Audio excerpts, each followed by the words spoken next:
No programa Hora e a Vez da Pequena Empresa de hoje, você vai ver. No dia 12 de setembro aconteceu o primeiro painel de debates tributários promovido pela Receita Federal em parceria com a Universidade de São Paulo. Nossa equipe participou do encontro e trouxe novidades a você. No quadro Pequena Notável, conheça uma empresa que trouxe para o Brasil uma tecnologia inovadora para imprimir logos e estampas em diversos tipos de materiais e produtos. No dia 4 de setembro, o ministro da Fazenda anunciou um aumento no imposto de importação de 100 produtos para incentivar a produção nacional. O professor Erivaldo Costa Vieira irá analisar os benefícios dessas medidas. E ainda, confira a entrevista com o ex-secretário da Receita Federal, Everardo Maciel.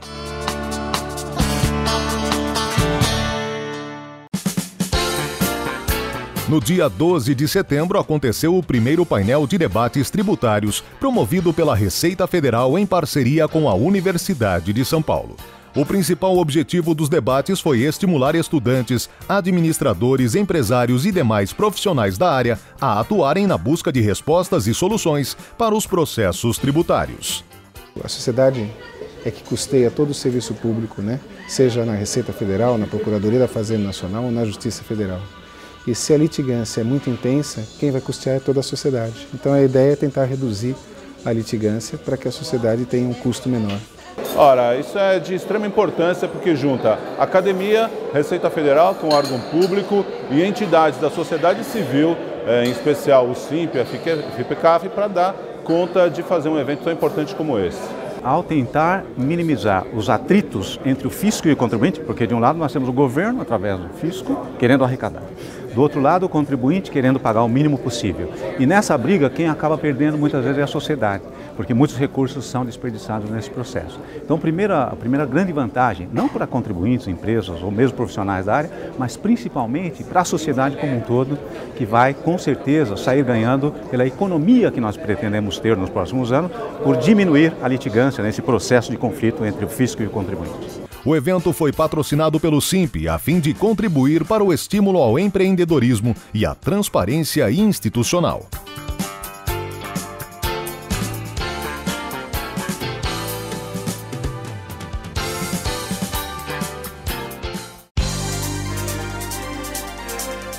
Você está assistindo A Hora e a Vez da Pequena Empresa.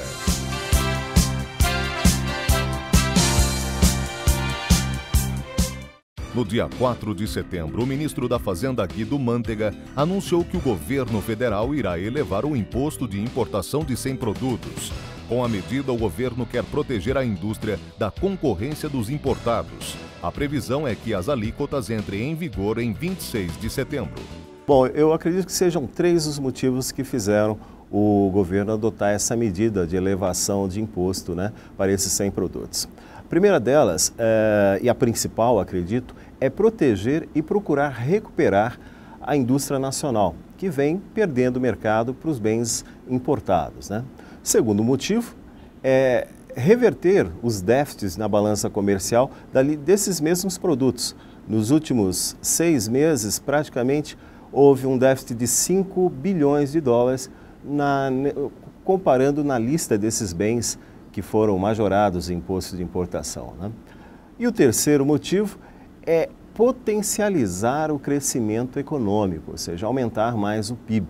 Alíquotas de produtos de siderurgia, bens de capital, petroquímica e medicamentos irão de 12% a 18% para 25%. As medidas têm a questão de intenção e resultado. A intenção eu acho muito boa. A intenção é recuperar a indústria nacional, é recuperar empregos para o país, recuperar a capacidade do Brasil crescer dentro de uma produção de bens manufaturados. Então a intenção é muito boa. No entanto, eu vejo os resultados com alguns problemas, vamos dizer assim. Primeiro deles, muitos elos da indústria já foram perdidos. Ou seja, nesses últimos meses, em função dessa valorização do câmbio, muitos segmentos da indústria desapareceram e dificilmente vão se recuperar. Tá certo? Agora, por outro lado, temos um outro problema, que é o impacto inflacionário dessas medidas. O governo, na palavra aí do ministro da Fazenda, Guido Mantega, anunciou que se houver aumento de preços, ele vai voltar atrás nas medidas. Mas dificilmente essas medidas não serão inflacionárias. Se o seu produto vai se beneficiar com essas medidas, fique atento a essas dicas. Não aumente preços agora. Não aumente preços. Procure conquistar mercados, procure fidelizar clientes, porque dessa forma você consegue, depois de passado essas medidas, manter ainda uma participação mais elevada. Fora isso, como a gente sabe que essas medidas são provisórias, ela vai ter a duração de 12 meses, prorrogada a mais 12, nós poderíamos dizer que o ideal seria procurar investir ao máximo no aumento da capacidade produtiva. Como? Treinando, qualificando mão de obra. O Simp está atento a todas as questões importantes para as mudanças e melhorias para o desenvolvimento dos micro e pequenos empresários. Quando diante de dois produtos, um nacional e outro importado, você prefere o importado. Desculpe, mas você fez um mau negócio. Primeiro, porque o nível técnico do Brasil está no mesmo nível dos produtos internacionais, às vezes melhor. Depois, porque quando deixa de comprar um produto feito em nosso país, você diminui nosso mercado interno. Resultado, menos empregos, menos oportunidades de trabalho. Prefira sempre produtos fabricados no Brasil. Uma campanha do Sindicato da Micro e Pequena Indústria do Estado de São Paulo. Apoie você também. No quadro Pequena Notável, conheça uma empresa que trouxe para o Brasil uma tecnologia inovadora para imprimir logos e estampas em diversos tipos de materiais e produtos.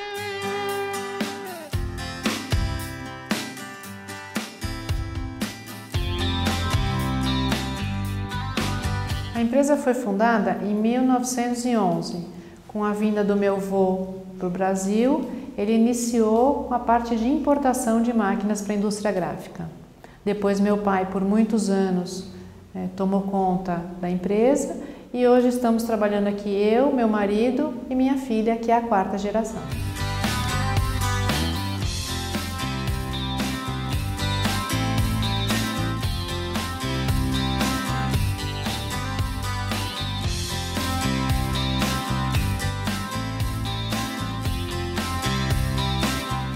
Nós fabricamos máquinas de tampografia. O que é tampografia? É um sistema de impressão que possibilita decorar e imprimir diferentes tipos de produto. Uma mesma máquina pode imprimir vários produtos, desde plástico, borracha, metal, madeira, couro, além de vidro e tecido.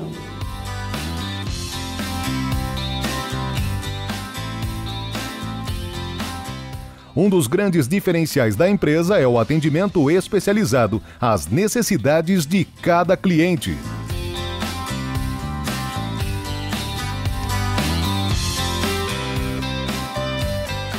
Nós fabricamos máquinas desde manuais até semiautomáticas ou totalmente automáticas. O que quer dizer isso? Numa máquina manual, você pode trabalhar em casa, você não precisa de energia elétrica, com o movimento do braço você faz a impressão. Nas máquinas semiautomáticas, elas são pneumáticas e necessitam do compressor.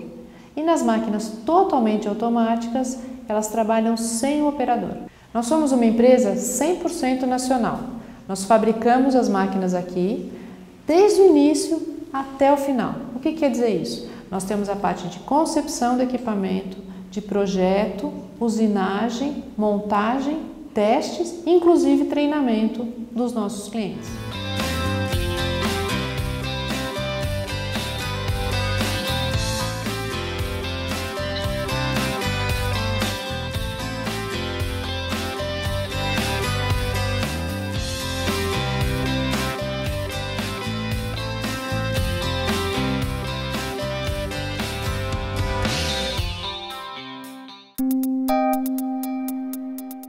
Entrevista da semana.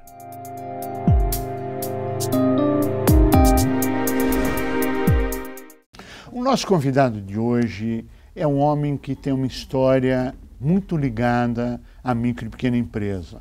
Mais de 3 milhões de micro e pequenos empresários ter uma dívida de gratidão com esse homem. O nosso convidado é o Dr. Everardo Maciel, pai do Simples. Na Receita Federal, foi ele que levou o projeto ao então ministro Malan e ao então presidente Fernando Henrique Cardoso. É um prazer tê-lo conosco. Prazer é meu. Everardo, nós estamos falando que há 16 anos atrás, no seu gabinete, se discutia a história do Simples, o início do Simples. E lá, longas histórias e debates de simplificação, de redução tributária, ocorreu até que saiu o Simples. E tem uma história que o senhor estava nos contando agora há pouco do nome Simples. Bom, primeiro dizer o seguinte, como ocorre sempre em relação ao fisco, o fisco reage. Havia pressões do Congresso Nacional, pressões de empresários, para que fosse estabelecido uma nova regra tributária para as pequenas e microempresas. Então, aquela coisa antiga do Estatuto da Microempresa, uma coisa bolorenta, é verdade, antiga. Bom, eles vão fazer uma coisa moderna, mais arrojada em relação a essas coisas. Então, várias pressões vindas do Congresso, nomeadamente do hoje presidente do Senado Federal, José Sarney, na defesa disso, do hoje ministro do Tribunal de Contas da União, Augusto Nardes, e de outra parte, já na parte muito especializada, eu tenho que confessar a todos, o senhor Joseph Cury, que aqui está presente, porque ele foi o responsável justamente pelo ingresso das pequenas e microempresas industriais no Simples. Ele me convenceu e eu acolhi essa tese e, portanto, foi objeto desse projeto. E nós tínhamos que procurar um nome. Que nomes vamos colocar para esse regime? Já que eu tinha uma aversão a Estatuto da Micro e Pequena Empresa, uma coisa burocrática. E, pensando um dia, nós estávamos pensando, este regime é um regime que pretende simplificar. Então, por que não simples? Bom, e então, quando eu levei o projeto para o ministro da Fazenda, Pedro Malan, o Malan me perguntou, mas Everardo, o que quer dizer simples? Bom, eu tive que usar a minha capacidade pernambucana de improvisar, de repente. Eu digo, o S é sistema, o I é integrado, o M é microempresa, o P é pequena empresa. E parei e ele perguntou, e o LS? Eu digo, Malan, não tem resposta para tudo na vida, não. Se eu chegar ao final da minha vida sabendo a metade dessas coisas, já estou satisfeito. Ele riu, disse, a resposta está boa e está valendo o nome. E assim foi dessa forma que foi criado o nome Simples, associado a um regime. Bem, agora o senhor enfrenta um novo grande desafio de um trabalho de uma responsabilidade gigantesca, aliás, como seu histórico de vida só de grandes desafios, junto ao Senado Federal. Tem um grupo de trabalho, tem o presidente de uma comissão, um relator. O que vem a ser isso? Bom, o Senado, o Brasil sabe disso, tem vivido muitas arestas, muitos conflitos, em função de uma questão preponderante e importante na vida fiscal brasileira, na agenda fiscal brasileira, que são justamente os chamados conflitos federativos. Então, decidiu o Senado Federal, na pessoa do seu presidente, o presidente José Sarney, criar uma comissão de especialistas para que pudessem tratar desse assunto, as questões federativas, os conflitos federativos, e de forma isenta, de forma sem nenhum tipo de vinculação político-partidária, nem, do outro lado, legislativo, executivo, o que vinha a ser, poder apresentar algum tipo de solução. E essa comissão foi constituída, que tem como presidente o ministro Nelson Jobim. Eu tenho a honra de ser relator da comissão, e na comissão tem pessoas de grande estatura intelectual e profissional. Por exemplo, quem? Ives Gandra, Paulo Barros Carvalho, Luiz Roberto Barroso, Marco Aurélio Marrafon, Bernardo Api, Fernando Rezende, Sérgio Prado, o Michal Gartenkraut, o Manuel Felipe, do Rego Brandão. São todas pessoas que têm altas personalidades com grande conhecimento acumulado, e grande saber. Sobretudo isentas. Claro. Quer dizer, nós não temos nessa comissão capacidade deliberativa. Então, nós temos capacidade propositiva. Sim. Então, o que o Senado nos pediu, na pessoa do seu presidente, é que oferecêssemos uma sugestão, proposições para essas matérias, desses conflitos federativos, de forma integrada. Bom, e é isso que nós estamos fazendo. Elegemos como prioridade, primeiro, já que o tema é amplo, o federalismo fiscal. A matéria fiscal dentro do federalismo. E dentro do federalismo fiscal, aquilo que tivesse urgência e relevância. Ou seja, o federalismo fiscal me parece que está sendo discutido, debatido em 4 grandes temas. Isso são os temas que eu diria prioritários e relevantes, nomeadamente a questão da critérios de partilha do Fundo de Participação dos Estados. O Supremo Tribunal Federal, em 2010, numa decisão tomada por unanimidade, entendeu que é dificílimo, não é? Entendeu que os critérios vigentes estão estabelecidos numa lei complementar de 1989, a Lei Complementar 62, são critérios inconstitucionais. É aquela coisa brasileira. Foi uma lei complementar que foi feita em caráter provisório, havia uma discussão sobre o censo de 1990 e essa provisoriedade, 2 anos, existe há 22 anos. Meu Deus. Bom, e o Supremo disse, esta matéria é inconstitucional. Mas fez mais. Modulou seus efeitos. Quer dizer o seguinte, nós vamos permitir que o Congresso reexamine essa matéria até 31 de dezembro de 2012. O mais grave, este agora, deste ano, se o Congresso não estabelecer critérios constitucionais, serão suspensas as transferências por conta do Fundo de Participação dos Estados. Que seria uma hecatombe. Isto seria, eu diria assim, uma aproximação muito grande do que seria o caos. Meu Deus. Isso seria mais ou menos o caos. Portanto, terá que haver uma decisão, porque o Supremo não vai rever essa decisão. Claro. Não é possível rever até. Claro. Porque uma revisão de modulação implicaria uma aceitação, uma revisão de entendimento de 8 ministros, numa corte de 11 ministros, isso é definitivamente impossível. É verdade. Não é prático pensar nisso. Então tem que resolver. Se tem prazo, resolve. Bom, a segunda questão é a questão da guerra fiscal do ICMS. O Supremo também, o ano passado, em 1º de junho de 2011, ao apreciar 14 ações diretas de inconstitucionalidade, disse que a guerra fiscal, isto é, a concessão de benefícios fiscais em desacordo com a Lei Complementar 24 de 1975, essa concessão seria inconstitucional.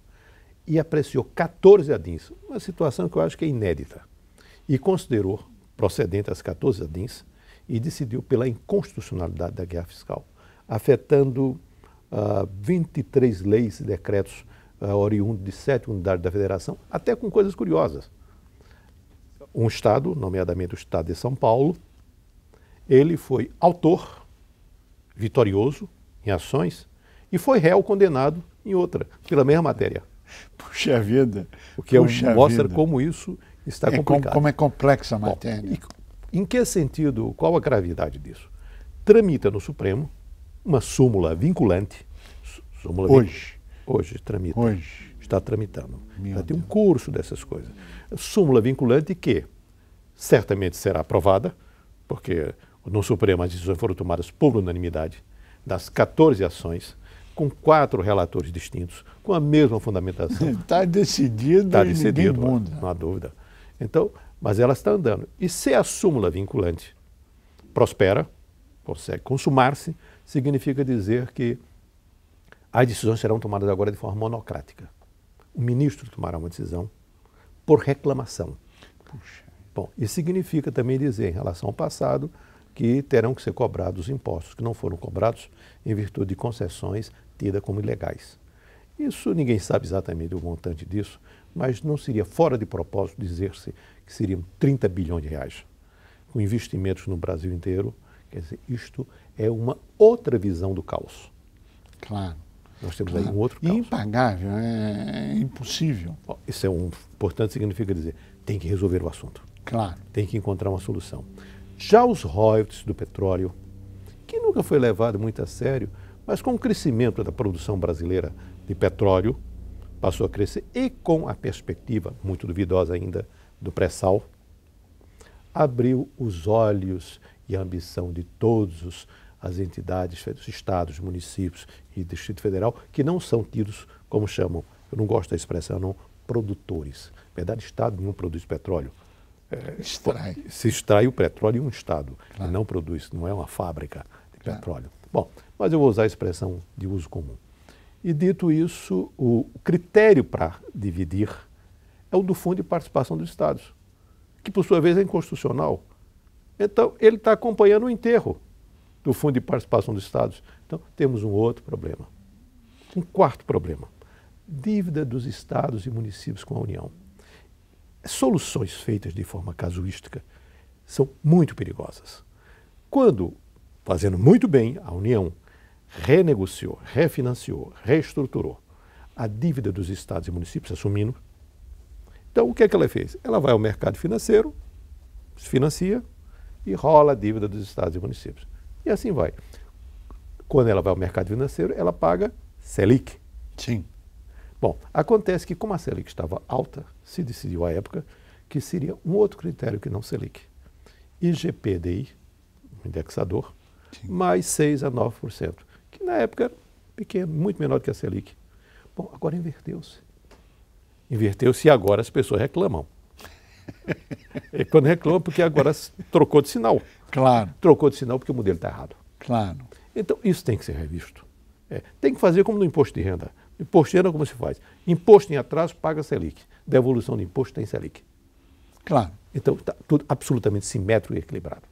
Essas assimetrias de conveniência resultam em questões como essa, que depois resultam em problemas, e esse problema terminou na nossa mão. Nós estamos utilizando isso como um instrumento para solucionar o todo, que na nossa percepção, nenhum problema desse tem solução individualmente possível. Me explico.